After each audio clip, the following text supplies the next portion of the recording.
Since 2014, we are no longer celebrating the Queen's Day, but rather we are celebrating King's Day.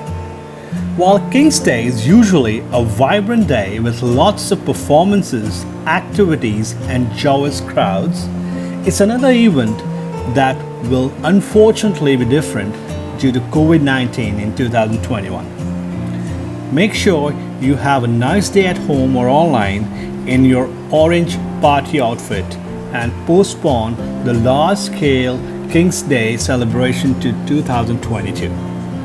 So no big celebrations for King's Day this year.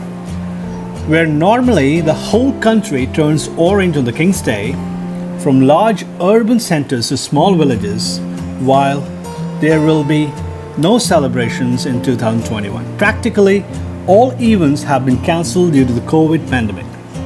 Some are going to be online, including Idwan, the city where the royal family will be welcomed in a secret location this year.